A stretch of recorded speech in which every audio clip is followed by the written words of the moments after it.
السلام علیکم ورحمۃ اللہ. الحمد للہ رب العالمین. الصلاة والسلام علی سید المرسلین وعلی آلہ واصحابہ اجمعین. اما بعد. رب اشرح لی صدری ویسر لی امری واحلل عقدۃ من لسانی یفقہوا قولی. رب زدنی علما رب زدنی علما. آمین یا رب العالمین.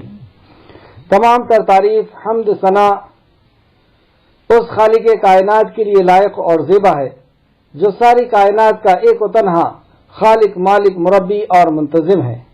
درود و سلام ہو انبیاء اکرام پر جنہیں انس اور جن کی رشد و ہدایت کے لیے مبعوث فرمایا گیا، خصوصاً نبی مکرم رحمت للعالمین امام الانبیاء محمد صلی اللہ علیہ وسلم پر.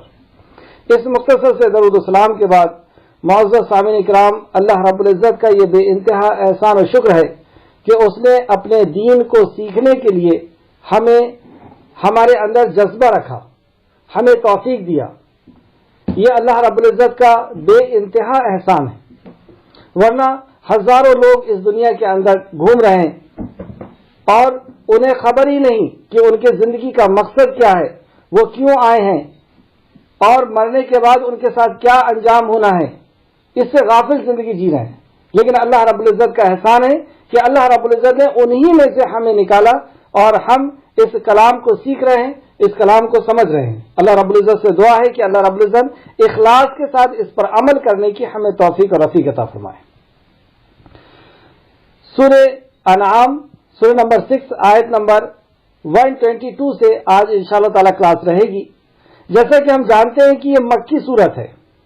نبی کریم صلی اللہ علیہ وسلم کی زندگی کے وہ سنہرے لمحات جو آپ نے مکہ کے اندر گزارے نبوت کے بعد، نبوت کے اعلان کے بعد. آپ نے نبوت کا اعلان 40 سال کی عمر میں کیا اور نبوت کے اعلان کے بعد جب آپ مکہ کے اندر رہے تو جو صورتیں نازل ہوئیں، جو وحی نازل ہوئی، جو حکم نازل ہوا، وہ مکی صورتیں کہلاتی ہیں، وہ مکی آیتیں کہلاتی ہیں.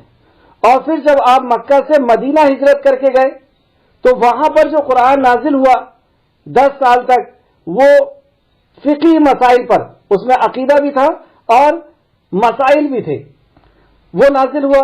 ایسا کر کے قرآن مقدس اللہ رب العزت کی طرف سے 23 سال میں تھوڑا تھوڑا کر کے نازل ہوا. وقتاً فوقتاً لوگوں کے سمجھانے کے اعتبار سے شان نزول کے مطابق دھیرے دھیرے کر کے یہ نازل ہوا. ابھی جو صورت ہم پڑھ رہے ہیں یہ مکی صورت ہے. مکہ کے اندر جو قانون، جو اللہ رب العزت کی وحی نازل ہوئی، جو قرآن نازل ہوا، وہ عقیدے پر مشتمل تھا. عقائد کی باتیں اس کے اندر آئی. تو اس سے یہ پتہ چلا کہ اسلام میں پہلے عقیدے کی اہمیت ہے، اس کے بعد فقہ کی یعنی مسائل کی. 13 سال تک عقیدے پر بات نازل ہوتے رہی. عقیدہ یعنی اللہ رب العزت کے تعلق سے ہمارا کیا عقیدہ ہے، اللہ کی ذات کے تعلق سے کیا عقیدہ ہے، اس کی صفات کے تعلق سے کیا عقیدہ ہے، اللہ رب العزت کے رب ہونے کے اعتبار سے ہمارا کیا عقیدہ ہے، کیا ہماری سوچ ہے، کیا ہمارا وشواس ہے، کیا ہمارا یقین ہے، اور اللہ کے رب ہونے، اللہ کی عبادت کرنے کے اعتبار سے ہماری کیا سوچ ہے، ہمارا کیا عقیدہ ہے. اس تعلق سے آیتیں نازل ہوئی. تو اللہ پر یقین کے اعتبار سے آیتیں نازل ہوئی اور فرشتوں پر یقین کے اعتبار سے کہ فرشتے اللہ رب العزت کی ایک مخلوق ہے جو اللہ کے حکم کے خلاف کوئی کام نہیں کرتے. اسی طریقے سے نبی مکرم انبیاء کے بارے میں، نبی کے بارے میں آیتیں نازل ہوئی، ان کے عقیدے کے بارے میں کہ نبی کے لیے ہمارا کیا عقیدہ ہے صلی اللہ علیہ وسلم. اس طریقے سے مرنے کے بعد کی زندگی کے بارے میں عقیدہ اور تقدیر کے بارے میں عقیدہ. یہ عقائد کی باتیں 13 سال تک مسلسل نازل ہوتی رہی. اب جب یہ آیتیں نازل ہو رہی تھی اور اس کے بعد جب مکہ سے مدینہ ہجرت کر کے نبی مکرم گئے تو پھر عقائد کے ساتھ ساتھ سارے مسائل کی آیتیں نازل ہونا شروع ہو گئی کہ اس طریقے سے یہ عمل کرنا ہے. سارے عمل کے تعلق سے آیتیں آئیں. تو اس سے یہ پتہ چلا کہ پہلے عقائد ہیں، جب تک ہمارا عقیدہ درست نہیں ہوگا تب تک عمل کرنے کی اللہ رب العزت نے نہیں کہا. آپ دیکھیں گے اللہ رب العزت نے ہمیشہ یہ کہا ہے یا ایھاالذین آمنو، اے ایمان والو نماز پڑھو، اے ایمان والو روزہ رکھو، اے ایمان والو حج کرو۔ تو جب تک ایمان ہمارا ٹھیک نہیں ہوگا، یعنی عقیدہ ٹھیک نہیں ہوگا، ایمان کو ہی عقیدہ کہتے ہیں، جب تک ایمان اور عقیدہ ٹھیک نہیں ہوگا جب تک ہمیں کوئی حکم اللہ رب العزت نے نہیں دیا۔ اب جب یہ آیتیں نازل ہو رہی تھی مکہ کے اندر تو وہاں کے حالات کیسے بنے اور ان آیتوں پر کیا عمل کیا گیا، سب سے پہلے یہ دیکھتے ہیں۔ تو آیتیں نازل ہوتی تھی اور نبی کریم صلی اللہ علیہ وسلم اسے جا کر کے لوگوں کو سنایا کرتے تھے، ان کو سمجھایا کرتے تھے۔ ہم اپنا عمل دیکھیں کہ ہم بھی آیتیں سن رہے ہیں، پڑھ رہے ہیں، کیا ہم اس پر ویسا عمل کریں جیسے نبی کریم صلی اللہ علیہ وسلم نے عمل کر کے دکھایا تھا، صحابہ کرام نے عمل کر کے دکھایا تھا؟ حضرت ابوبکر صدیق ہو یا عمر فاروق ہو، یہ جو بھی صحابی تھے وہ اس آیت کو سنتے تھے اور لوگوں تک پہنچایا کرتے تھے۔ اب جب نبی کریم صلی اللہ علیہ وسلم نے اس پہنچانے کا کام کرنا شروع کر دیا، عقائد کی بات پہنچانا شروع کر دیا کہ اللہ کا حق کسی اور کو نہ دیا جائے، یعنی توحید آخرت اور رسالت کو جب پہنچانا شروع کر دیا تو اس کا انجام دو طریقے سے آیا۔ ایک طریقے سے آیا کہ نبی کریم صلی اللہ علیہ وسلم اور صحابہ اکرام کے اوپر ظلم کرنے لگے، اس دعوت کو روکنے کے لیے ظلم کیا۔ ظلم کیا کیا کہ مار پیٹ کرنا شروع کر دیے، جان سے مارنے کی کوشش کرنا شروع کر دیے، صحابہ اکرام کو جان سے مارنے کی کوشش کرنا اور ان کو گھروں سے نکال دینے کی کوشش کیے، کئی صحابہ کو گھر سے نکال دیا گیا اور دھیرے دھیرے کر کے خود نبی کریم صلی اللہ علیہ وسلم نے بھی مکہ چھوڑ دیا۔ الزام تراشی کی گئی کہ آپ جھوٹ بول رہے ہیں اور نبی نہیں ہے اور پاگل ہے، مجنون ہے، دیوانے، اس طریقے سے برے القاب سے نوازا گیا۔ اور ہم پہلے ہی پڑھ کے آئے کہ ہر نبی کے دشمن اللہ رب العزت بنا دیا کرتا ہے۔ تو ایک تو یہ تھا ظلم، اور دوسرا طریقہ یہ تھا کہ باطل کی یعنی شرک اور کفر کی تبلیغ بھی یہ لوگ کرنے لگے۔ ایک تو حق کو روکنے کے لیے ظلم کرنے لگے اور باطل کی نشر و اشاعت بھی چالو ہو گئی اور اس کی تبلیغ بھی چالو ہو گئی۔ تو آج کا جو درس رہے گا، آج کی جو کلاس رہے گی، اس میں ہم دیکھیں گے کہ ان لوگوں نے باطل کی کیسے نشر و اشاعت کی اور نبی مکرم کو کس طریقے سے تکذیب پہ تکذیب کرنا ان لوگوں نے شروع کر دیا۔ لیکن اس کے بعد بھی اللہ رب العزت کی وحی پہ وحی آتے رہی کہ نبی مکرم یہ کہتے ہیں، آپ اس کا جواب اس طریقے سے دیجئے، یہ انہوں نے یہ کہا، آپ اس طریقے سے اس کا جواب دیجئے۔ تو دیکھتے ہیں آیت نمبر 122، اعوذ باللہ من الشیطان الرجیم، اب من کان میتا فاحییناہ وجعلنا لہ نورا یمشی بہ فی الناس۔ کیا ایک ایسا شخص جو مردہ تھا پھر ہم نے اسے زندہ کیا اور ہم نے اس کے لیے نور بنایا اور اس کی روشنی میں وہ لوگوں میں چلتا پھرتا ہے۔ ایک شخص ایسا تھا جو مردہ تھا، ہم نے اسے زندہ کیا، اللہ رب العزت فرماتا۔ تو یہ زندگی، مردہ اور زندہ سے کس کی مثال دی جا رہی ہے؟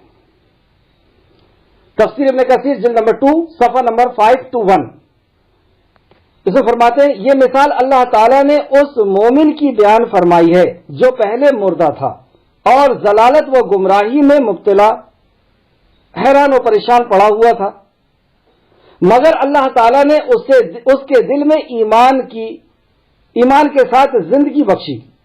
اللہ رب العزت نے اس کے دل میں ایمان کو ڈال دیا، اسے ہدایت سے نور اور پیغمبروں کی اتباع کی توفیق دی گئی۔ تو پتہ یہ چلا کہ یہاں پہ مردہ سے مراد کافر ہے اور زندہ سے مراد مومن ہے۔ مطلب بظاہر ہمیں ایک شخص چلتا پھرتا ہوا نظر آ رہا ہے، بولتا کھاتا پیتا ہوا نظر آ رہا ہے، لیکن اللہ رب العزت کی بارگاہ میں، اللہ رب العزت کے نزدیک وہ شخص جس کے اندر ہدایت نہیں ہے، جس کے اندر ایمان نہیں ہے، وہ شخص مردہ ہے۔ یعنی اس کو زندگی کا کوئی شعور ہی نہیں ہے، کیوں اس دنیا کے اندر آیا ہے، کیا مقصد ہے زندگی کا، اس نے ضرورت کو مقصد سمجھ کر کے وہ جی رہا ہے، اسے اللہ کی معرفت نہیں، اسے پتہ نہیں کہ مرنے کے بعد کیا ہوگا، اسے زندگی کے مقصد کا کوئی ہوش ہی نہیں۔ تو یہ شخص اللہ رب العزت نے اس کو مردہ کہا۔ اور اس تعلق سے کچھ چند آیتیں دیکھیں آپ، جو زندہ ہوتے ہیں اللہ رب العزت نے اس کی مثال کس طریقے سے بیان فرمائی۔ اللہ فرماتا ہے ایک جگہ مردہ کہا. اور اچھا دیکھیے مردہ جو ہوتا ہے وہ زندہ کیسے ہوتا ہے؟ دنیاوی اعتبار سے ہم دیکھتے ہیں ایک شخص مردہ ہو گیا یعنی اس کی روح نکل گئی, اب روح آ گئی وہ زندہ ہو گیا. تو یہ دنیاوی اعتبار سے ہماری زندگی سمجھ میں آتی ہے. لیکن حقیقی زندگی اس کی جو ہے وہ ہے اس کا ایمان, وہ ہے اس کا عقیدہ. جب اس کے اندر عقیدہ صحیح آ جاتا ہے, اس کے اندر ایمان آ جاتا ہے, اللہ رب العزت کی معرفت آ جاتی ہے, تب وہ زندہ ہے اللہ کے نزدیک. اگر وہ ایمان والا نہیں ہے تو وہ مردہ ہے.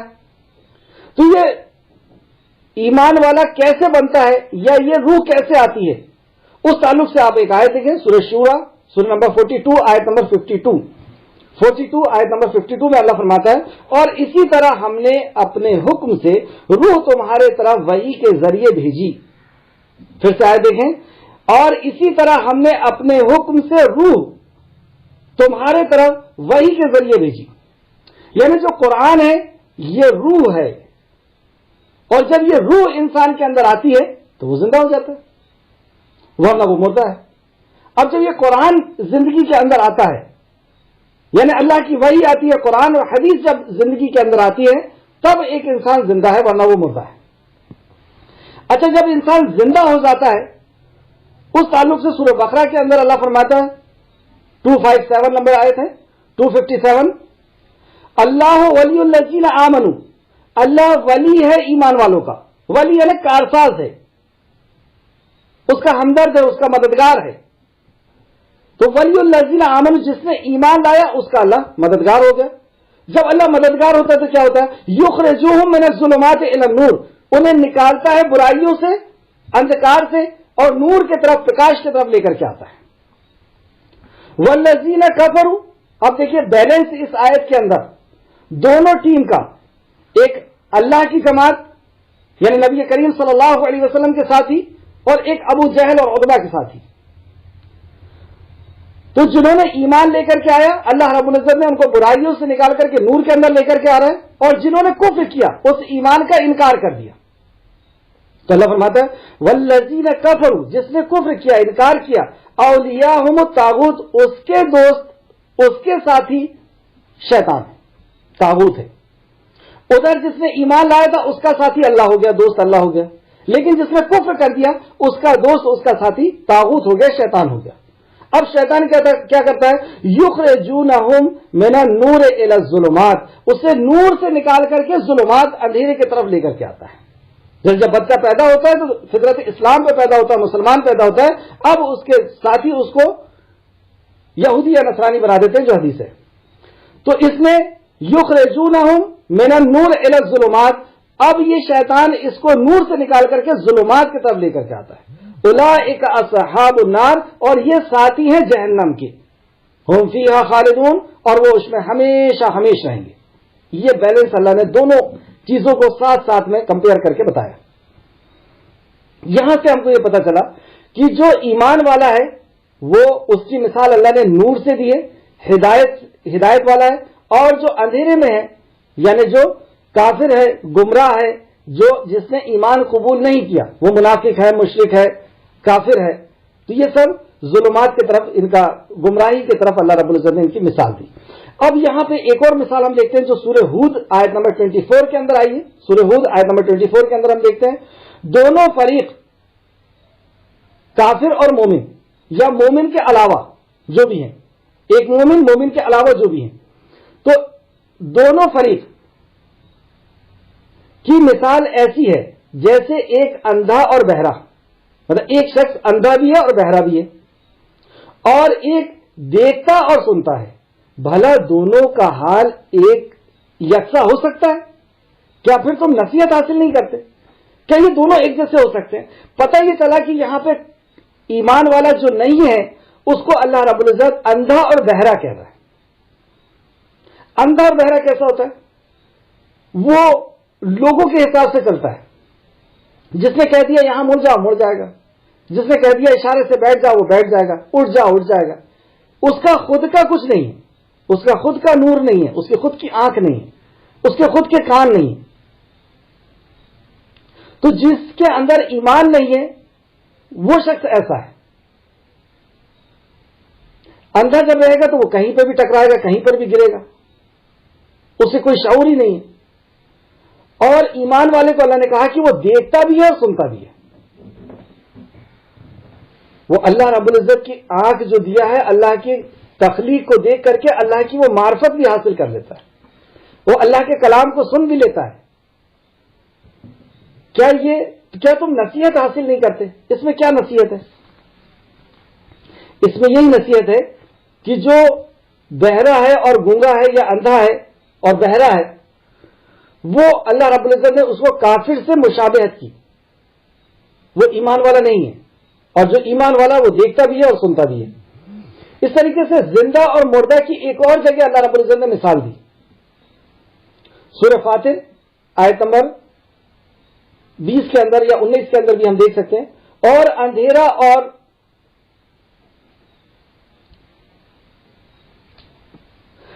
یہ فرمایا، اور اندھا اور آنکھ والا برابر ہو سکتے ہیں. اللہ اکبر. مطلب ایک دیکھ رہا ہے اور ایک اندھا ہے، کیا یہ دونوں برابر ہو سکتے ہیں؟ اسی طریقے سے ایک مومن ہے اور ایک جو غیر مومن ہے وہ ہے. اور نہ اندھیارا اور روشنی اور اسی طریقے سے اندھیرا اور روشنی میں برابر نہیں ہو سکتے. نہ سیاہ اور نہ دھوپ، نہ چھاؤں اور دھوپ برابر ہو سکتی، نہ زندہ اور مردہ برابر ہو سکتے ہیں. تو یہاں پہ پھر اللہ رب العزت نے مردہ کی مثال دی اس کو جس کے اندر ایمان نہیں ہے. اس آیت سے ہمیں کیا سبق ملتا ہے؟ اس آیت سے ہمیں یہ سبق ملتا ہے کہ اگر ہمارے پاس وہ نور ہدایت نہیں ہے، اللہ رب العزت کے کلام کی روشنی اور اس کا ایمان اگر ہمارے اندر نہیں ہے، ہمارے اندر ایمان نہیں ہے، تو گویا کہ ہم اللہ رب العزت کے نزدیک مردہ ہیں، کیونکہ ہمارا کوئی زندگی میں آنے کا، دنیا میں آنے کا کوئی مقصد ہی نہیں بچا.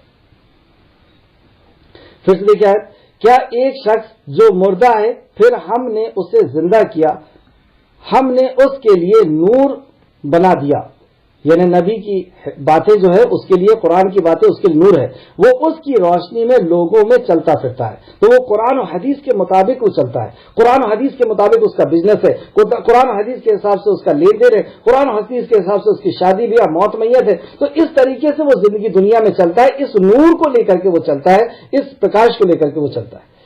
کیا وہ اس شخص جیسا ہو سکتا ہے جس کا حال یہ ہے کہ وہ اندھا اور بہرا اندھیروں میں پڑا ہوا ہے؟ کیا اس شخص کا حال ایسا ہو سکتا ہے جو اندھیرے میں پڑا ہوا ہے اور اس سے نکلنے والا نہیں؟ اس اندھیرے میں تو پڑا ہوا ہے اور اس سے نکلنے والا بھی نہیں، کیونکہ اس کے پاس وہ نور ہی نہیں ہے. اسی طرح کافر کے لیے ان کاموں میں کشش رکھ دی گئی ہے جو وہ کرتے ہیں. تو کافر جو ایمان والے نہیں ہیں، جو غیر ایمان والے ہیں، اللہ رب العزت نے ان کے کاموں میں کشش رکھ دی ہے. آپ دیکھتے ہیں پچھلی کلاس میں بھی آئی تھی یہ بات کہ ان کو جو وہ کام کر رہے ہیں، جو اللہ رب العزت کی نافرمانی کے کام کر رہے ہیں، اس کے اندر ان کی بڑی کشش ہے اور وہ اس کو بڑی شردھا کے ساتھ اور بڑے بھاؤ کے ساتھ اس کو انجام دیتے ہیں. اس طریقے سے مشرک بھی ہیں، وہ بھی اپنے شرک کو بہت زیادہ توجہ دے کر کے اور اس کو فوکس کر کے کرتے ہیں. آیت نمبر 123. اور اسی طرح ہم نے ہر بستی میں اس سے بڑے بڑے مجرموں کو لگا دیا ہے، وہ اس میں بستی میں اپنے مکر و فریب کا جال بچھاتے ہیں. یہ پچھلی آیت میں یہ آیا تھا کہ ہم نے دشمن لگا دیے. اب یہاں پر ایک دوسرے طریقے کا، اور دشمن تو لگا دیے لیکن وہ دشمن کچھ کر سکتے ہیں، انجام کے اعتبار سے ہمارا ہی فائدہ ہے، مطلب مومنوں کا، یا اللہ رب العزت نے انبیاء کو ہی سرخرو کیا ہے، انہیں ہی کامیاب کیا ہے. لیکن یہاں پہ دوسرے طریقے سے ان کا ٹارچر یا ان کی تکلیف جو کفار کی طرف سے آتی ہے اس کا ذکر کیا جا رہا ہے. اور اسی طرح ہم نے ہر بستی میں، یعنی ہر نبی کے دور میں ایسا ہوا، ہر نبی کے ساتھ ایسا ہوا ہے کہ اس کے بڑے بڑے مجرموں کو لگا دیا کہ وہ بستی میں اپنے مکر و فریب کا جال بچھاتے ہیں. یہ مکر و فریب کہ وہ دعوت دیتے ہیں شرک اور کفر کی، وہ داعی بنے ہوئے ہیں اپنے رسم و رواج کی. جیسے سورہ زخرف سورہ نمبر 42، 43 اور آیت نمبر 23 کے اندر اللہ رب العزت فرماتا ہے کہ یہ لوگ جب نبی ان کو دعوت دیا کرتے تھے، ہر دور میں جب نبی ان کو دعوت دیا کرتے تھے کہ آ جاؤ اللہ کے کلام کی طرف، نبی کے فرمان کی طرف، آخرت کا یقین کرو، تو یہ لوگ کیا کہتے تھے کہ ہم اپنے باپ دادا کی زندگی پر چلیں گے، ہم اپنے باپ دادا کے طور طریقے پہ چلیں گے، ہمیں کوئی لینا دینا نہیں نبی سے اور ہمیں کوئی لینا دینا نہیں وحی سے، ہم نے جس پہ اپنے باپ دادا کو پائے ہیں ہم تو اسی پر چلیں گے. تو یہ کفر اور شرک کی یا کفر کی دعوت یہ لوگ ایک طریقے سے چلایا کرتے تھے. ایک طریقے سے ایک طرف نبی کریم صلی اللہ علیہ وسلم اللہ رب العزت کی وحی کی دعوت چل رہی ہے اور ایک طریقے سے ایک طرف سے ان کے کفر اور شرک کی بھی دعوت چل رہی ہے. تو یہ دونوں چیز ساتھ میں چلتی ہے اور دوسرے طرف سے ان کا ظلم بھی مسلمانوں کے اوپر یا ایمان والوں کے اوپر یا نبی اور نبی کے ساتھیوں کے اوپر ہوا کرتا ہے اور وہ اپنے آپ ہی پر مکر و فریب کرتے ہیں اور وہ شعور نہیں رکھتے. کیونکہ جو یہ کفر اور شرک کی دعوت چلا رہے ہیں, اللہ کے نافرمانی کی دعوت چلا رہے ہیں, اس سے کس کا نقصان ہونا ہے؟ گھوم پھر کر کے انہی کا نقصان ہونا ہے, انہی کی دنیا برباد ہونا ہے اور آخرت برباد ہونا ہے. لیکن اللہ فرماتا ہے کہ یہ شعور نہیں رکھتے, یشعرون, وہ شعور نہیں رکھتے. اور جب ان کے پاس نشانی آتی ہے تو وہ کہتے ہیں, مطلب جب ان کے پاس نشانی آ جاتی ہے, قرآن آ جاتا ہے, وحی آ جاتی ہے اللہ کی, اللہ رب العزت کی معرفت جب آ جاتی ہے, جب معجزے آ جاتے ہیں, جب نبی ان کو اللہ رب العزت کی مخلوق کو دکھا کر کے اور حقیقت سے آگاہ کر دیتے ہیں, تو یہ کیا کہتے ہیں؟ اور جب ان کے پاس نشانی آ جاتی ہے تو کہتے ہیں, مطلب حق بات کی نشانی آ جاتی ہے, ان کے پاس دلیل آ گئی, برہان آ جاتا ہے, تو وہ کیا کہتے ہیں؟ ہم ہرگز ایمان نہیں لائیں گے حتیٰ کہ ایسی ہی چیز خود ہمیں دے دی جائے جب رسولوں کو وہ جو رسولوں کو دی گئی ہے. اب دیکھیے نبی کریم صلی اللہ علیہ وسلم دعوت کی فیلڈ میں ہیں, لوگ آمنے سامنے کھڑے ہوئے ہیں اور یہ اس طریقے سے تکذیب کر رہے ہیں, جھٹلا رہے ہیں کہ ہم آپ کے اوپر ایمان لانے والے نہیں, جبکہ نبی مکرم نے معجزے بھی دکھا دیے, قرآن کی آیت بیان کر دیے, توریت اور زبور میں جو لکھا ہوا ہے وہ بھی ان کو پتہ چل گیا. لیکن اس کے بعد ان کی ہٹ دھرمی, ان کا انکار وہ یہ ہو رہا ہے, اور انکار کا بہانہ کیا کر رہے ہیں کہ جس طریقے سے آپ کے اوپر وحی آئی ہے اس طریقے سے ہمارے اوپر بھی وحی آئے گی تب ہم ایمان لے آئیں گے, یا ہم اللہ کو دیکھ لیں گے تب ہم ایمان لے آئیں گے, تو ہمیں بھی رسول بنا دیا جائے. نعوذ باللہ. اس طریقے کے ان کے مطالبے ہوا کرتے تھے, جیسے سورہ فرقان سورہ نمبر 25 آیت نمبر 21 کے اندر بھی اللہ رب العزت نے اس بات کا نقشہ کھینچا ہے. اللہ فرماتا ہے, اور جو لوگ ہم سے ملنے کی امید نہیں رکھتے, مطلب جن کو آخرت پر یقین نہیں, وہی ایسا باغی ہوا کرتا ہے اور نافرمان ہوا کرتا ہے اللہ رب العزت کا جس کو آخرت پر یقین نہیں ہوتا. اور جو لوگ, اللہ فرماتا ہے, اور جو لوگ ہم سے ملنے کی امید نہیں رکھتے کہتے ہیں کہ ہم پر فرشتہ کیوں نہ نازل کیا گیا, مطلب ہم پر بھی فرشتہ نازل ہونا تھا, ہم بھی نبی ہونا تھا, یا ہم آنکھوں سے اپنے پروردگار کو دیکھ لیتے. یہ حق کو نہ ماننے کا بہانہ ہے ان کے پاس, یہ ہٹ دھرمی کا بہانہ ہے کہ ہم بھی نبی بن جائیں گے, ہمارے اوپر کوئی جو اللہ کو ہم دیکھ لیں گے تب ہم ایمان لے کر کے آئیں گے. اسی طریقے سے یہ لوگ دوسری جگہ کہتے ہیں, سورہ زخرف سورہ نمبر 43 آیت نمبر 31-32 کے اندر اللہ فرماتا ہے, اور کہنے لگے کہ یہ قرآن ان دونوں بستیوں یعنی مکہ اور طائف میں سے کسی بڑے آدمی پر کیوں نہیں نازل کیا گیا. آپ دیکھیے کیا انداز ہے اور کیا تکذیب, وہاں پر آپ جی کر کے دیکھیے کہ یہ جو آیت نازل ہو رہی ہے یہ کس انداز میں نازل ہو رہی ہے کہ نبی مکرم دعوت دے رہے ہیں اور وہاں پر یہ اکٹھا ہو کر کے نبی مکرم کے لیے اس طریقے سے ہنسی اور مذاق کر رہے ہیں کہ کیا ان کے اوپر آیت نازل ہو گئی؟ کیا اللہ رب العزت کو کوئی بڑا آدمی نہیں ملا تھا مکہ کے اندر اور طائف کے اندر, کسی رئیس کے اوپر آیت کو نازل کرنا تھا؟ اس قسم کی یہ تکذیب کر رہے ہیں اور جھٹلا رہے ہیں. کیا یہ لوگ پروردگار کی رحمت کو بانٹتے ہیں, مطلب پروردگار کی رحمت کو یہ بانٹیں گے کہ کس کو اللہ رب العزت رحمت نازل کرے, کس کے اوپر, کس کو نبی بنائے اور کس کو رسول بنائے. تو یہ اللہ کی رحمت ہے, اللہ رب العزت جسے چاہے اس کو دے. تو یہاں پہ اللہ نے فرمایا کیا یہ اللہ اپنے پروردگار کی رحمت بانٹیں گے؟ وہ تو اللہ رب العزت کی رحمت ہے, وہ جسے چاہے اس کو عطا کرے, جسے چاہے نبی اور رسول بنائے. سورہ فرقان سورہ نمبر 25 آیت نمبر 41 کے اندر بھی اللہ نے ان کی بات میں بیان فرمایا, 41 آیت نمبر, اور یہ لوگ جب آپ کو دیکھتے ہیں تو آپ کی ہنسی اڑاتے ہیں کہ کیا یہ وہ شخص ہے جس کو اللہ نے پیغمبر بنا کر بھیجا ہے. بتائیے کس طریقے سے, اور اس انداز میں آپ مکی صورتوں کی ہر آیت دیکھیں گے, ہر آیت کے اندر یا ہر کلاس کے اندر آپ کو یہ بات پتا چلے گی کہ نبی مکرم ان کو دعوت دے رہے ہیں اور کس طریقے سے مذاق اڑا رہے ہیں یا تکذیب کر رہے ہیں یا مارنے کی کوشش کر رہے ہیں یا صحابہ کو نکالنے کی کوشش کر رہے ہیں. اور اس طریقے سے نبی مکرم صلی اللہ علیہ وسلم نے پوری جدوجہد اور پوری کوشش کے ساتھ اس پیغام کو 13 سال تک مکہ میں پہنچایا اور پھر جا کر کے اللہ رب العزت نے حکم دیا کہ اب آپ مکہ سے مدینہ چلے جائیے. ہم بھی نبی مکرم کے امتی ہیں. ہم نے اس کام کو کہاں تک اپنا سمجھا؟ چلیں سورہ انبیاء سورہ نمبر 21 آیت نمبر 36 کے اندر پھر اللہ رب العزت نے بیان فرمایا اور جب کافر آپ کو دیکھتے ہیں تو آپ سے استہزاء کرتے ہیں یعنی مذاق کرتے ہوئے کہتے ہیں کہ یہ وہ شخص ہے جو ہمارے معبود کے بارے میں ہمارے معبود کا ذکر کرتا ہے, مطلب ہمارے معبود کے بارے میں ذکر کرتا ہے کہ وہ کچھ نہیں کر سکتے, وہ کچھ نہیں دے سکتے, یہ وہ شخص. اور ان کا انجام پھر اللہ رب العزت سورہ انعام آیت نمبر 10 کے اندر فرماتا ہے اور اے نبی یقیناً آپ سے پہلے بھی پیغمبروں کے ساتھ استہزاء یعنی مذاق اڑایا جا چکا ہے, پھر جو لوگ ان کا استہزاء یعنی مذاق اڑایا کرتے تھے ان کے استہزاء کا سزا انہیں مل گئی. تو بہرحال ہر انبیاء کے ساتھ یہی ہوا ہے کہ جب انہوں نے دعوت دی, نبی مکرم صلی اللہ علیہ وسلم کے ساتھ بھی یہی ہوا کہ جب انہوں نے دعوت دی تو ان کا اسی طریقے سے مذاق اڑایا گیا ہے. ہر آیت اپنی کلاس کی واپس آ جائیں آیت نمبر 124 کے اندر اور جب ان کے پاس نشانی آتی ہے تو وہ کہتے ہیں ہم ہرگز ایمان نہیں لائیں گے حتیٰ کہ ایسی ہی چیز خود ہمیں دے دی جائے جو رسولوں کو دی گئی ہے, مطلب ہمیں بھی کتاب دے دی جائے, نبی بنا دیے جائیں اور ہمیں بھی معجزے دے دی جائیں جب ہم ایمان لے کر کے آئیں گے. تو کیا اس طریقے سے یہ ایمان لا سکتے ہیں؟ ہم پچھلی کلاس میں پڑھ چکے ہیں کہ ایسے ایمان نہیں ملتا. اللہ زیادہ بہتر جانتا ہے. اب اللہ جواب دیتا ہے اس کا, اللہ زیادہ بہتر جانتا ہے کہ اپنے رسولوں اپنی رسالت کا کام کس کو سونپے.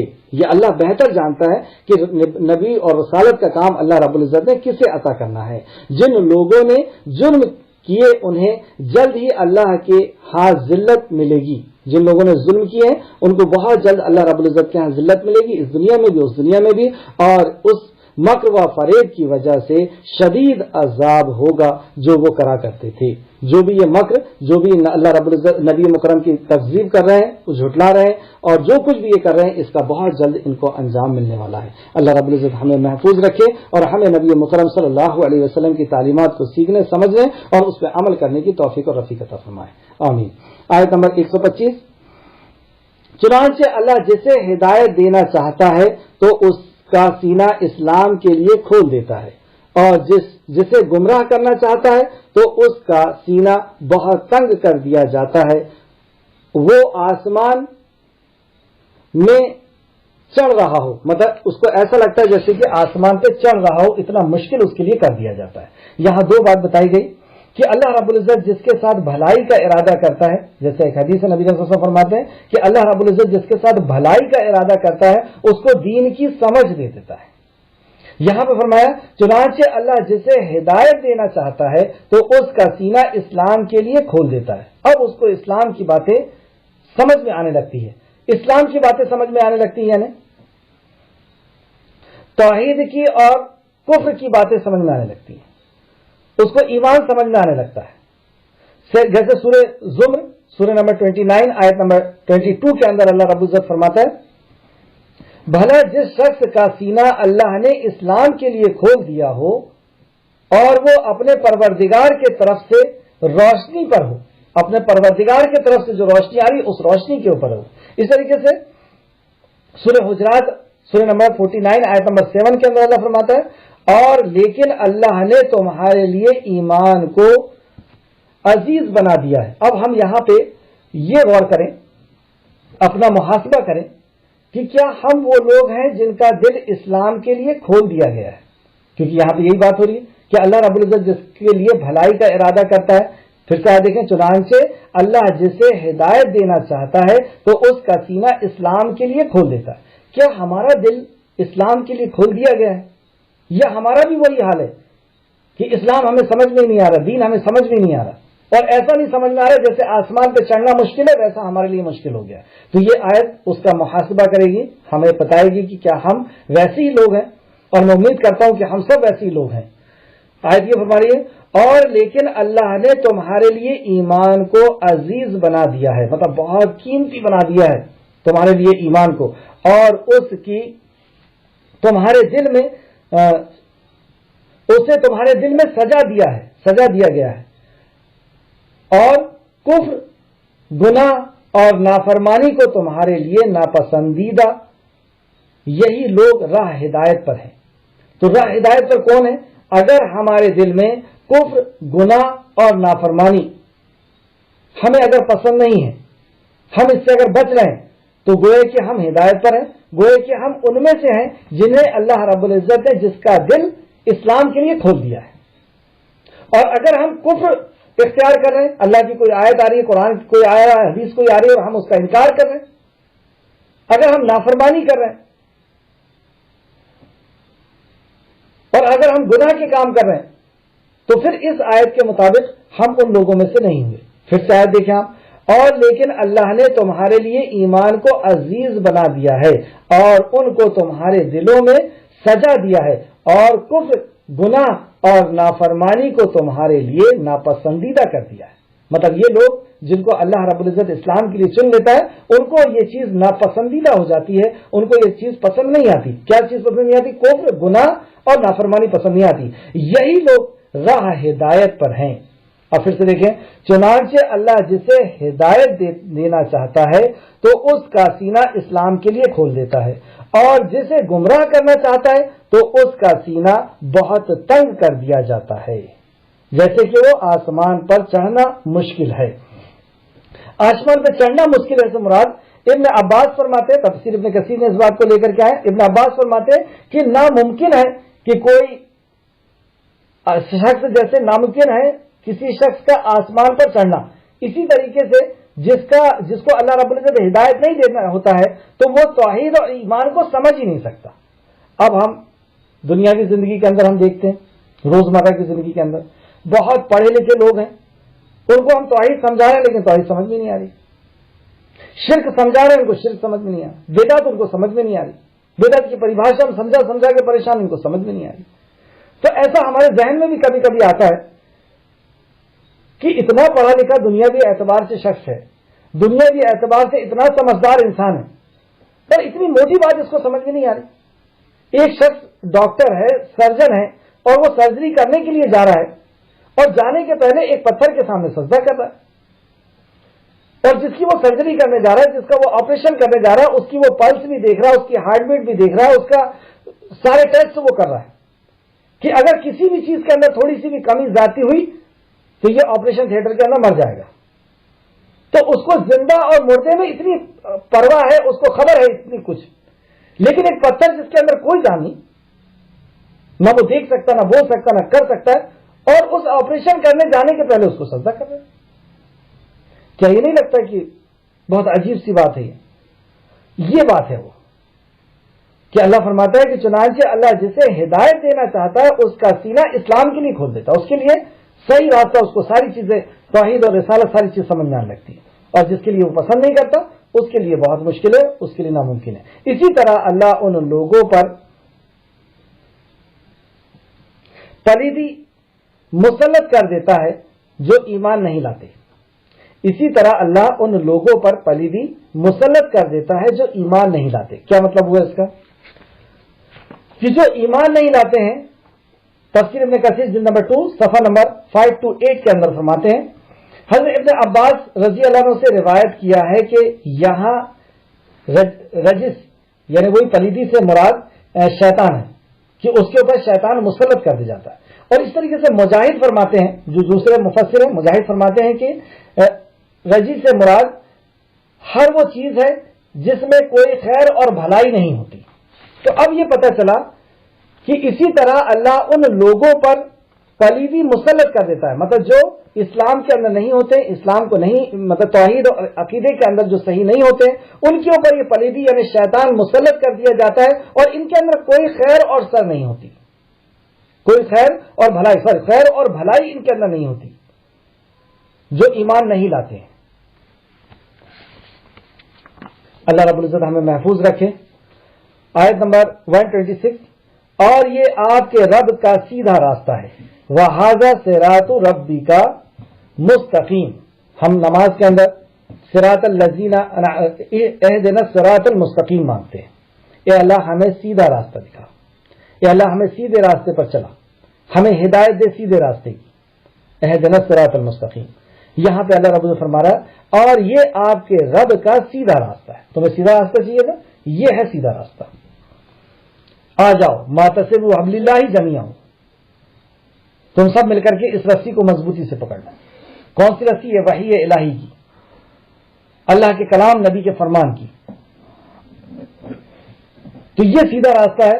اگر ہم واقعی نماز کے اندر اپنے خالق اور مالک سے سیدھا راستہ مانگ رہے ہیں اور ہم اس مانگنے میں سچے ہیں تو ہمیں چاہیے کہ ہم اللہ کے کلام کو، نبی کے فرمان کو سمجھیں، کیونکہ یہی سیدھا راستہ ہے. اسی کے اوپر چل کر کے ہم صراط مستقیم پر ہم اللہ رب العزت کے مطیع اور فرمانبردار بن کر کے اور اللہ رب العزت کے سامنے سرخرو ہو سکتے ہیں. اور یہ آپ کے رب کی طرف سے سیدھا راستہ ہے. ہم نے ان لوگوں کے لیے آیتیں کھول کر بیان کر دی ہے جو نصیحت حاصل کرتے ہیں. یہ سیدھا راستہ ہے اور اس کی آیتیں ہم نے کھول کر کے بیان کر دی ہے. مطلب اس کے اندر کوئی الجھاؤ نہیں ہے، اس کے اندر نہ سمجھ میں آنے والی کوئی چیز نہیں. جیسے نبی مکرم فرماتے ہیں کہ میں تمہیں ایسا دین دے کے جا رہا ہوں جس کی راتیں بھی دن سے زیادہ روشن ہے. مطلب ایسا دین نہیں دے کے جا رہا کہ جو بہت زیادہ کنفیوز کر دے، جو سمجھ میں نہ آئے، جس کو سمجھنے میں بہت پریشانی ہو جائے کہ وہ فلاں ایسا کہتا، فلاں ایسا کہتا، فلاں ایسا کہتا، فلاں فرقہ ایسا کہتا ہے. ایسا کچھ نہیں ہے. جیسے لوگوں نے بدنام کیا خود اپنے دین کو کہ وہ کہتے ہیں کہ دین بال سے بھی باریک ہے. استغفر اللہ، کہ اس کو مت سمجھو، یہ سمجھنے کی چیز نہیں ہے، اس کے اندر مت گھسو. مطلب شرک اور کفر کے اندر گھستے چلے جاؤ، دین کے اندر مت گھسو. یہاں پہ اللہ رب العزت جو ہمارا خالق اور مالک ہے وہ صراط مستقیم کے تعلق سے فرما رہا ہے کہ یہ ہے صراط مستقیم، اللہ کا کلام، نبی کا فرمان. اور ہم نے ان لوگوں کے لیے آیتیں کھول کر بیان کر دی ہے جو نصیحت حاصل کرتے ہیں. نصیحت اگر حاصل کرنا ہے تو آؤ اس قرآن کی طرف. یہ ہمیں بتائے گا کہ کیا صحیح ہے، کیا غلط ہے، کیا کرنا ہے، کیا نہیں کرنا ہے. اور یہ دین بالکل آسان اللہ رب العزت نے کر دیا ہے. جس دن ہم صحیح دین کو سمجھنے کے لیے اللہ کے کلام کے سامنے بیٹھ جائیں گے، نبی مکرم کے فرمان کے سامنے بیٹھ جائیں گے، اس دن ایک دن کے اندر ہم کو دین سمجھ میں آنے کو تیار ہے. اتنا صاف ستھرا دین ہے. کیوں دین اتنا صاف ستھرا ہے؟ اس میں کیوں نہیں ملاوٹ کی گئی؟ کیونکہ اللہ رب العزت نے اس کی گارنٹی لے لی ہے. کیونکہ اب آخری تک کوئی قیامت تک کوئی دوسرے نبی نہیں آ سکتے، نہیں آئیں گے. تو اللہ رب العزت فرمایا نحن نزلنا الذکر وإنا لہ لحافظون، کہ میں نے اس ذکر کو نازل کیا اور میں اس کی حفاظت کروں گا. تو اللہ رب العزت کا دین کی حفاظت خود اللہ کر رہا ہے. قرآن بھی ویسا کی ویسے ہی ہے اور حدیث بھی ویسی کی ویسی رہے گی. صحیح حدیث ہے. تو یہاں پر بہت بڑا سبق اللہ رب العزت نے دیا کہ اگر تمہیں صراط مستقیم چاہیے تو یہ صراط مستقیم ہے. پھر سے آیت دیکھیں، اور یہ آپ کے رب کا سیدھا راستہ ہے. ہم نے ان لوگوں کے لیے آیتیں کھول کر بیان کر دی ہے جو نصیحت حاصل کرتے ہیں. اب ایک شخص ہے جس کو نصیحت ہی حاصل نہیں کرنا. نصیحت کیا ہوتی کہ ایک شخص بائک سے جا رہا ہے اور گڈھا تھا اور اس کے اندر گر گیا، تو دوسرا شخص جو جا رہا ہے کیا وہ بھی بچ جائے گا؟ وہ اس کے گرنے سے نصیحت حاصل کرے گا، روک لے گا گاڑی کو اور دوسرے راستے سے جائے گا. تو قرآن نصیحت ہے کہ قوم لوط نے کیا کیا اپنے نبی کے ساتھ، قوم نوح نے اپنے نبی کے ساتھ کیا کیا، تکذیب کی نبی کو، نبی کی بات کو نہیں مانا، شرک پر وہ گامزن رہے، شرک کے اوپر وہ چلتے رہے. اللہ رب العزت نے اس کو تہ و بالا کر دیا، تباہ اور برباد کر دیا. تو یہ نصیحت ہے جو کفار مکہ نے نبی کریم صلی اللہ علیہ وسلم کے ساتھ کیا. تو اللہ رب العزت نے کیا کیا؟ آسمان سے لشکر نازل کیا جنگ بدر اور جنگ احد کے اندر اور ان کو ختم کر دیا گیا. تو یہ نصیحتیں ہم حاصل کریں. قرآن جب ہم پڑھیں تو ہم نصیحتیں حاصل کریں کہ پچھلی قوم نے اپنے نبیوں کے ساتھ یہ کیا اور اللہ رب العزت نے ان کو کس طریقے سے تہ و بالا کر دیا. تو جو نصیحت حاصل کرتے ہیں اس کے لیے قرآن کے اندر سارے راستے ہیں اور صحیح اور غلط کی معرفت ہے. آیت نمبر 127، انہی کے لیے ان کے رب کے ہاں سلامتی کا گھر ہے. اب دیکھیے یہاں پر نتیجہ اس کا کیا ہوگا. جو صراط مستقیم کی دعا حقیقت میں سچے دل سے اگر کر رہا ہے تو اللہ نے فرمایا یہ قرآن تمہارے لیے ہدایت ہے، اس کو پڑھو، اس پر عمل کرو. نبی مکرم کا فرمان، اس کو پڑھو، اس پر عمل کرو اور اس کی نصیحت حاصل کرو. ٹھیک ہے.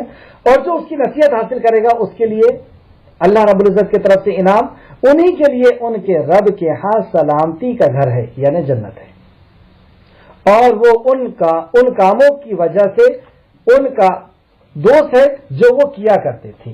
اب اللہ رب العزت نے دوستی کا وعدہ کر لیا، یعنی اللہ اب کارساز ہو گیا، مددگار ہو گیا ان کاموں کی وجہ سے جو وہ کیا کرتے تھے، یعنی جو صراط مستقیم پر وہ عمل کیا کرتے تھے، جو قرآن و حدیث پر وہ عمل کیا کرتے تھے، اس کی وجہ سے اللہ رب العزت ان کا حامی اور مددگار ہو گیا۔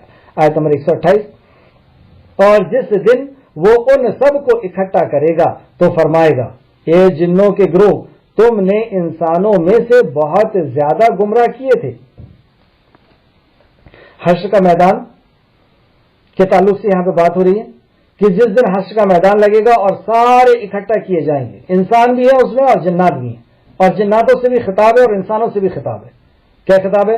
اور جس دن وہ ان سب کو اکٹھا کرے گا تو فرمائے گا، اے جنوں کے گروہ، تم نے انسانوں میں سے بہت زیادہ کو گمراہ کیا تھا۔ اب جنات سے خطاب ہو رہا ہے کہ تم نے انسانوں کو گمراہ کیا تھا۔ کیسے گمراہ کیا ان نے انسانوں کو؟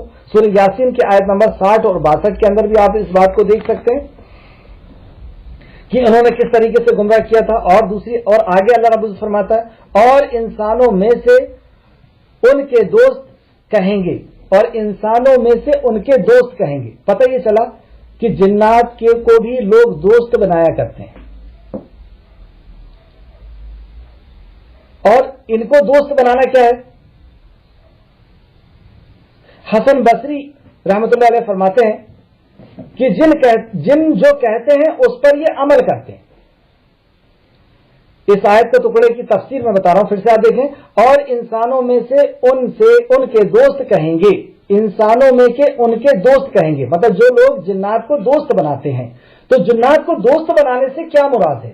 جنات کو دوست بنانے سے مراد تفسیر ابن کثیر جلد نمبر 2 صفحہ نمبر 530 حوالہ حسن بصری رحمۃ اللہ علیہ فرماتے ہیں کہ جو کہتا ہے اس پر وہ عمل کرتے ہیں، جن کے آرڈر کو وہ فالو کرتے ہیں۔ اور اسی طریقے سے ابن جریر فرماتے ہیں، اسی تفسیر ابن کثیر میں اس کے آگے ہے یہ، ابن جریر فرماتے ہیں کہ اس کی مطلب جب لوگ جایا کرتے تھے تو وادی میں، کسی وادی میں جب ان کو رکنا ہوتا تھا تو وہ وہاں پر اعلان کرتے تھے کہ اس وادی کے سربراہ کی پناہ میں ہم آتے ہیں، مطلب اس وادی میں جو جنات رہتا ہے اس کی ہم پناہ میں آتے ہیں۔ تو جنات سے پناہ طلب کرنا یا جنات جو کہہ رہا ہے اس کی بات ماننا، قرآن حدیث کے مخالف اس کی بات ماننا اور اس کی پناہ پکڑنا، یہ دونوں اس بات سے مراد ہے۔ اب اللہ فرماتا ہے، اے ہمارے رب، اب وہ کہیں گے، اے ہمارے رب، ہم نے ایک دوسرے سے فائدہ اٹھایا، مطلب ایک دوسرے سے ان لوگوں نے اس طریقے سے فائدہ اٹھایا اور ہم اس میعاد کو پہنچ گئے، مطلب اس انجام کو پہنچ گئے۔ اب ہم حشر کے میدان میں آ چکے ہیں جو تو نے ہمارے لیے مقرر فرما دیا ہے۔ اب یہ حشر کے میدان میں آنا ہمارے لیے مقرر تھا، ہم آ گئے۔ اللہ فرمائے گا، آگ ہے تمہارا ٹھکانہ، تم اس میں ہمیشہ رہو گی۔ بہت اہم بات پتہ چل رہی ہے شاید سے کہ جو لوگ شیطان سے کام کروایا کرتے ہیں، جنات سے کام کرایا کرتے ہیں، ان کو اپنا حاجت روا اور مشکل کشا بناتے ہیں کہ جاؤ ذرا فلاں گھر میں دیکھ کر کے آؤ کہ اس کے ہاں کیا پریشانی ہے، اس کے ہاں بندش ہے کہ نہیں ہے، اس کے ہاں ایسا کیوں ہو رہا ہے۔ اب وہ شیطان جا رہا ہے وہاں سے دیکھ کر کے آ رہا ہے، یہ شیطان سے کام کرا رہا ہے۔ ان کو اپنا حاجت روا اور مشکل کشا سمجھ لیے ان نے، جبکہ کسی بھی قسم کی کوئی بھی پریشانی ہے تو ہم پچھلی آیتوں میں پڑھ کے آ چکے ہیں کہ اللہ رب العزت سے ہمیں مدد مانگنا ہے، اس کو اپنا کارساز بنانا ہے، اس کو اپنا حامی اور مددگار بنانا ہے۔ لیکن یہ اللہ کے علاوہ جناتوں کو اپنا کارساز بنا رہے ہیں، ان سے مدد طلب کر رہے ہیں کہ ہم اس گھاٹی میں رک رہے ہیں اور اس گھاٹی کا جو جن ہے ہم اس کی پناہ میں آتے ہیں، جبکہ ہم کو پناہ میں کس کے آنا ہے؟ اللہ رب العزت کی پناہ میں آنا ہے۔ اب اس آیت کو پھر سے پڑھیں تو آپ کو پوری بات کلیئر ہو جائے گی۔ آیت نمبر 128، اور جس دن وہ ان سب کو اکٹھا کرے گا تو فرمائے گا، اے جنوں کے گروہ، ان سب کو اکٹھا کرے گا سے مراد جنات اور انسان دونوں اکٹھا ہو جائیں گے حشر کے میدان میں۔ اور اب خطاب ہو رہا ہے جنات سے، تو اے جنوں کے گروہ، تم نے انسانوں میں سے بہت زیادہ کو گمراہ کیا تھا۔ اب کیسے گمراہ کیا تھا اس کا جواب اللہ دے رہا ہے، اور انسانوں میں سے ان کے دوست کہیں گے، مطلب انسانوں کو تم نے دوست بنایا تھا۔ ہے نا, اور دوست بنا کر کے کیا کیا تھا کہ تمہاری بات منوایا کرتے تھے, تم جو کہتے تھے وہ ویسا کرتا تھا. اے ہمارے رب, اب وہ کیا کہیں گے, اے ہمارے رب ہم نے ایک دوسرے سے فائدہ اٹھایا. تو اس سے پتہ چلا کہ ہمیں ایک دوسرے سے, جنات سے فائدہ نہیں اٹھانا ہے, ہمیں جو بھی اپنی حاجت و ضرورت ہے وہ اللہ رب العزت سے مانگنا ہے. اللہ رب العزت ہمارا کارساز ہے, اللہ رب العزت ہماری بگڑی بنانے والا ہے, کوئی اور اللہ کے علاوہ ہماری بگڑی بنانے والا نہیں ہے. تو وہ کیا کہیں گے, ہم ایک دوسرے کے سے فائدہ اٹھایا کرتے تھے اور ہم اس میعاد کو پہنچ گئے, مطلب اس انجام کو پہنچ گئے جو تو نے ہمارے لیے مقرر کیا تھا. اس میعاد کو, اس اپوائنٹڈ ٹائم کو پہنچ گئے کہ حشر کا میدان لگ چکا اور ہم تیرے سامنے حاضر ہیں.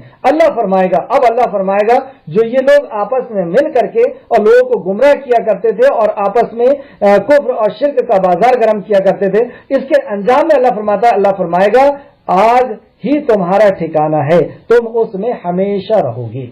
ہاں اگر اللہ چاہے تو اور بات ہے, بے شک آپ کا رب بڑا حکمت والا, خوب جاننے والا ہے.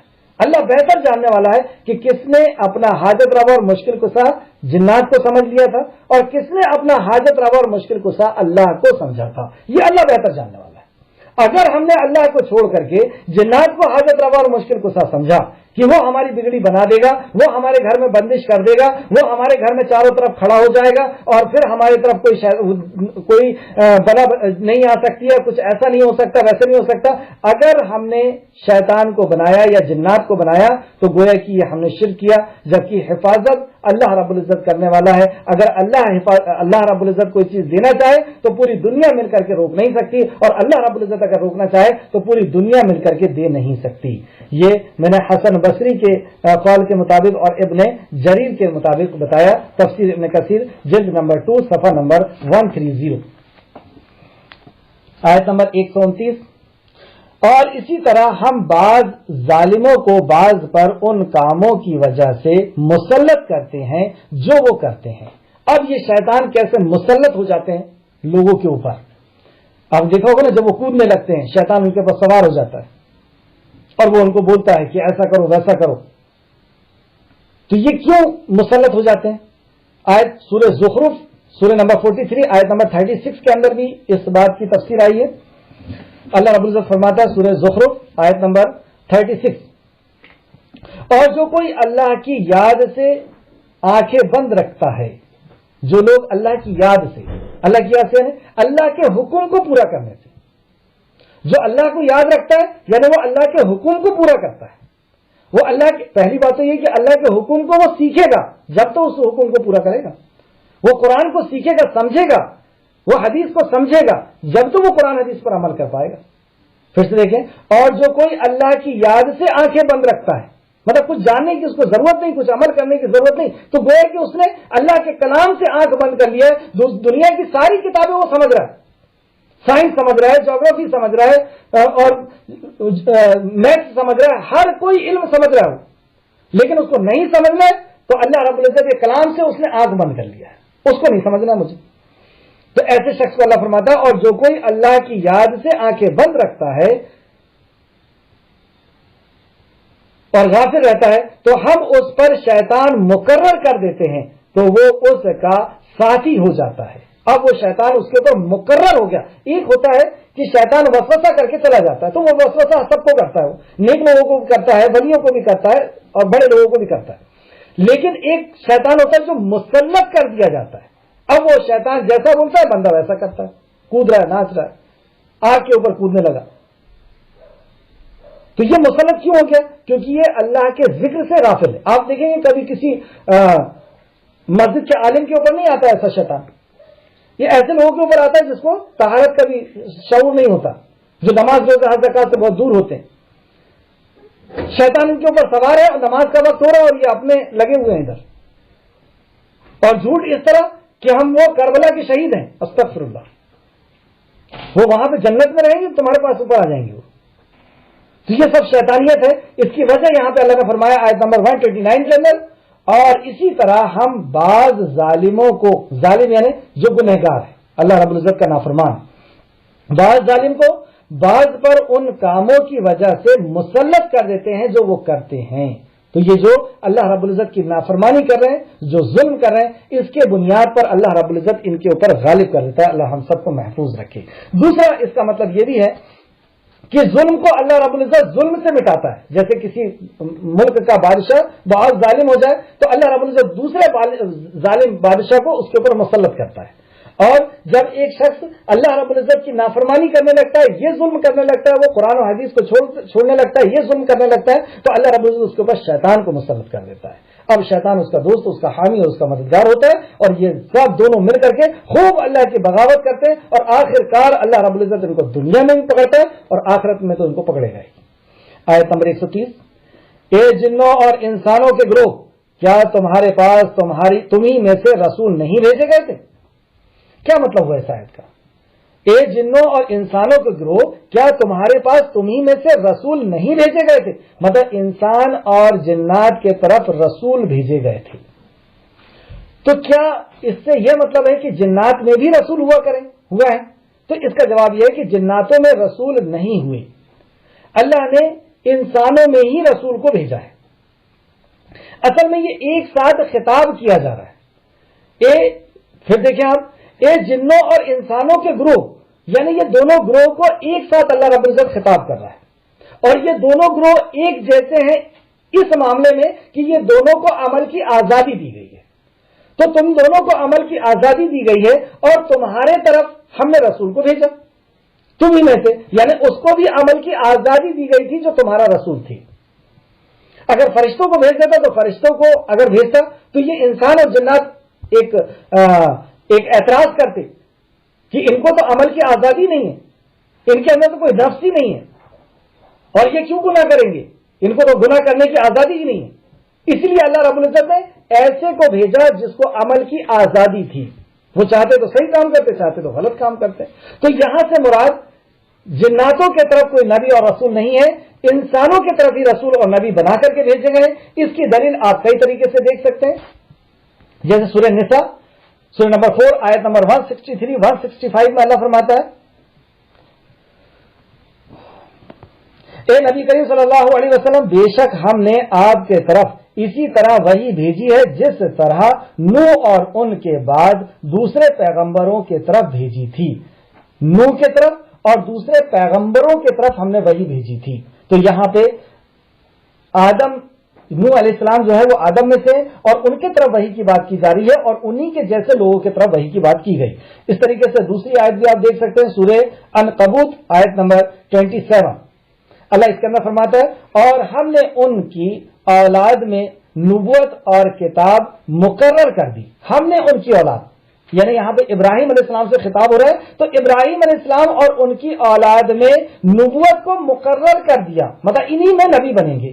تو یہاں سے بھی نفی کی گئی کہ دوسرے میں نبی نہیں ہوتے۔ اور اسی طریقے سے سورہ فرقان سورہ نمبر 25 آیت نمبر 20 کے اندر بھی آپ دیکھ سکتے ہیں، اور سورہ یوسف کے اندر اور زیادہ کلیئر طریقے سے آ رہا ہے۔ سورہ یوسف آیت نمبر 109 کے اندر اللہ فرماتا ہے، اور ہم نے آپ سے پہلے بستیوں کے رہنے والوں میں مرد ہی رسول بنا کر بھیجے تھے، ان کے طرف ہم وحی کرتے تھے، ہم مرد کو ہی۔ تو یہاں سے بھی مراد یہ نکلا کہ آدم ذات کو ہی اللہ رب العزت نے نبی اور رسول بنایا ہے۔ تفسیر ابن کثیر جلد نمبر 2 صفحہ نمبر 532 کے اندر امام مجاہد، ابن جریر اور دیگر کئی ایک ائمہ سلف اور خلف نے یہی فرمایا ہے کہ اس سے مراد یہ ہے کہ انسانوں کے اندر نبی اور رسول بنا کر کے بھیجے گئے ہیں، جناتوں کے اندر نبی اور رسول بنا کر کے نہیں بھیجے گئے۔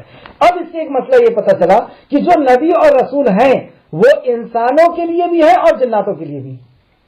جس طریقے سے دعوت و تبلیغ کا کام وہ انسانوں میں کرتے ہیں، اسی طریقے سے جناتوں میں بھی ان کو کرنا ہوگا۔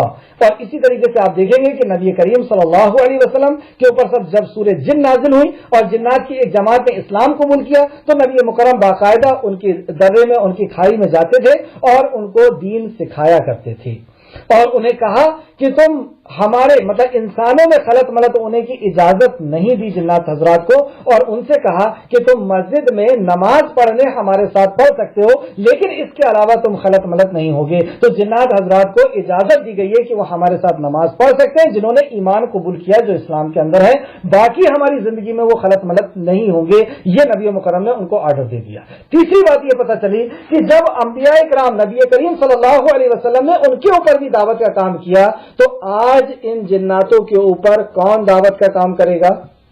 انسانوں کے اوپر تو ہم لوگ دعوت کا کام کر رہے ہیں، تو ہماری ہی ذمہ داری ہے کہ ہم بھی جناتوں کے اوپر بھی کام کریں گے۔ کیسے کریں گے؟ اگر جنات کسی کے اوپر حاوی ہو جاتے ہیں، کسی کے اوپر سوار ہو جاتے ہیں اور وہ ان سے بات کرتا ہے، تو وہاں پر ہم ان کو آخرت کی دعوت دیں گے، قرآن کی دعوت دیں گے، ایمان کی دعوت دیں گے، اور رسالت توحید آخرت اور رسالت کی ہم ان کو دعوت دیں گے۔ ہم ان کے ساتھ باتوں میں نہیں لگیں گے، کیونکہ اللہ نبی مکرم فرماتے ہیں کہ اکثر جھوٹ بولتے ہیں، تو ان کے جھوٹ پر ہم نہیں، ان کے پیچھے کئی لوگ آپ دیکھیں گے کہ ان سے بات ہی کرنے لگے ہیں کہ تم کہاں سے آئے تھے اور کیوں آئے تھے اور کس نے بھیجا۔ کوئی ضرورت نہیں ہے سب بات کرنے کی، آپ کو جو وقت ملا ہے اس میں آپ عربی میں قرآن سنائیں اور اس قرآن کو سمجھائیں کہ بھائی آپ بھی اسلام قبول کر لو، ورنہ آپ کا آخرت میں یہ حال ہوگا۔ لیکن اکثر ہوتا کیا ہے کہ ہمیں دیکھیں کہ اس کے اوپر جنات آ گیا تو ہمارے خود ہاتھ پہ ڈھیلے ہو گئے۔ تو کیوں ہم ڈر رہے ہیں؟ وہ بھی اللہ کی ایک مخلوق ہے، ہم بھی ایک اللہ کی مخلوق ہے۔ اللہ رب العزت نے اس کو بھی کوئی طاقت نہیں دی اور ہمیں بھی کوئی طاقت نہیں دی۔ ہم بھی کسی کی عزت کے مالک نہیں، ہم بھی کسی کے رزق کے مالک نہیں، اور وہ بھی کسی کی عزت کے اور کسی کے رزق کے مالک نہیں۔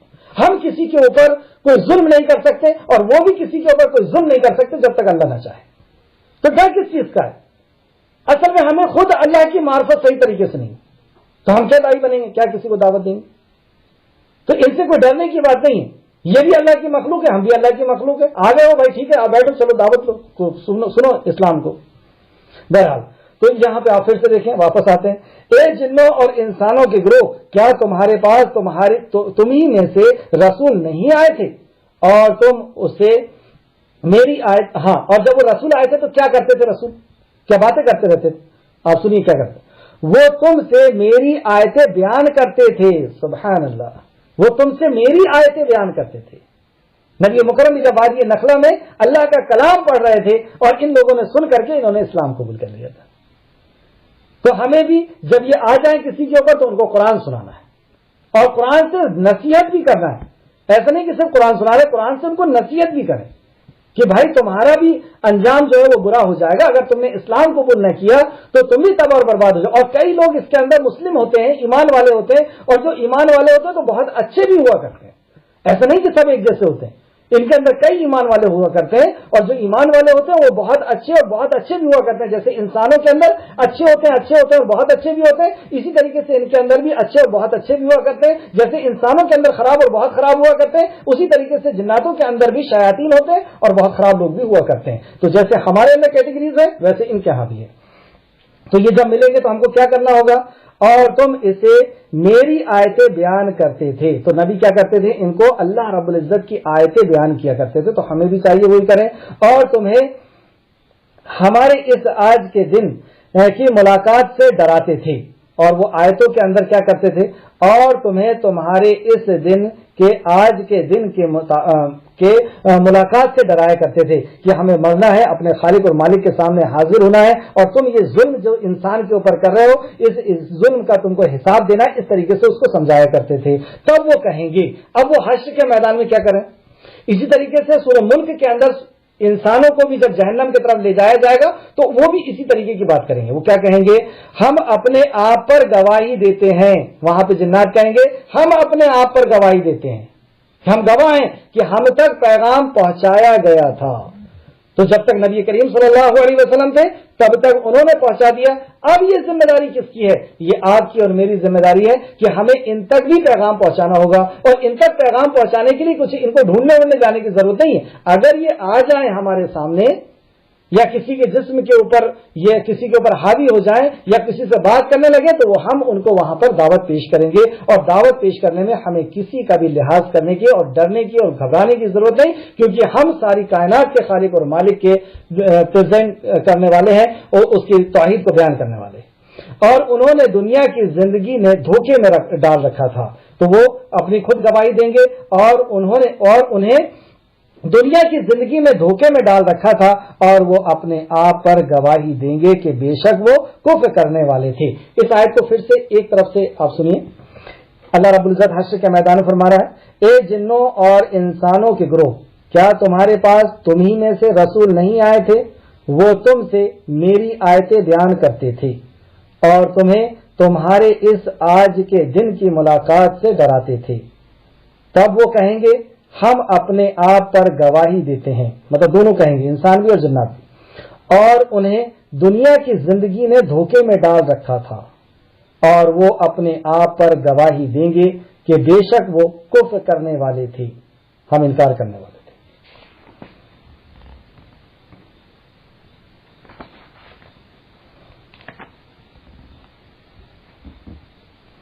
آیت نمبر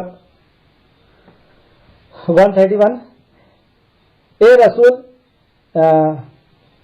یہ رسول اس لیے بھیجے گئے کہ آپ کا رب بستیوں کو ان کے ظلم کی وجہ سے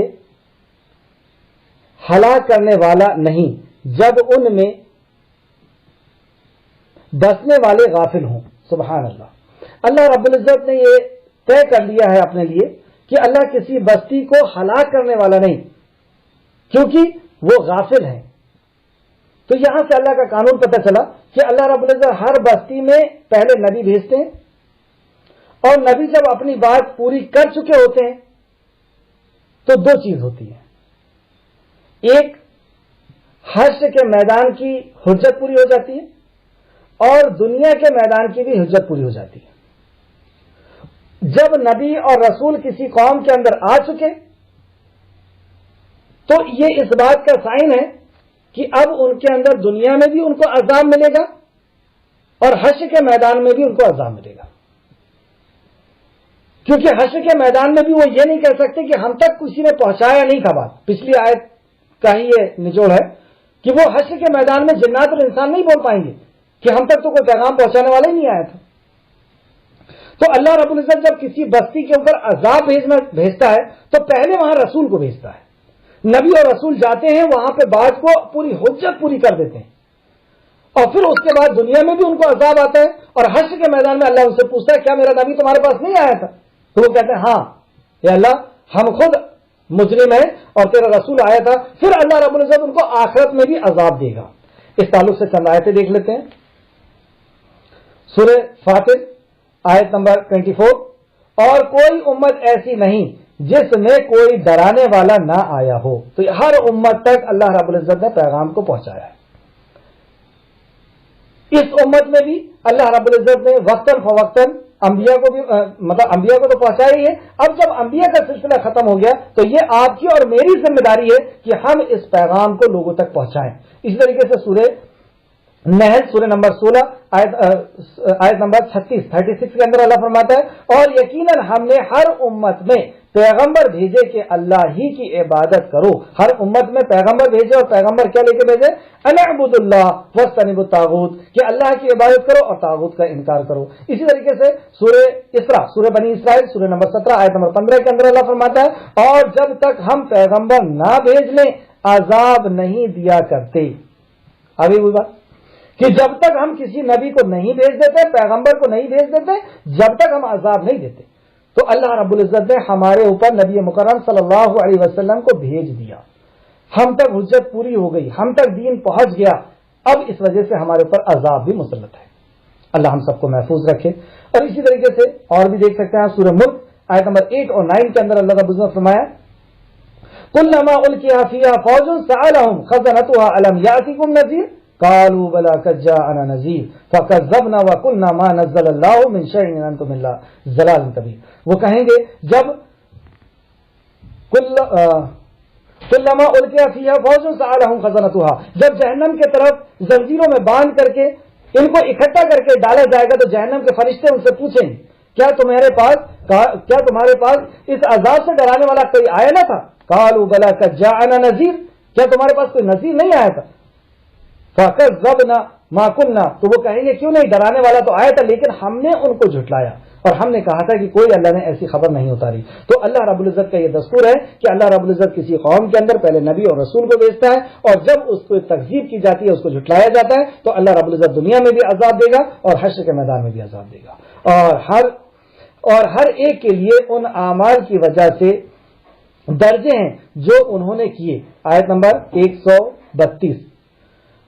اور ہر ایک کے لیے ان عمل کی وجہ سے درجے ہیں جو انہوں نے کیے، اور آپ کا رب اس سے غافل نہیں جو وہ کرتے ہیں. تو جو بھی ہم اس دنیا میں عمل کر رہے ہیں اس کے حساب سے ہم کو وہاں پر درجہ دیا جائے گا.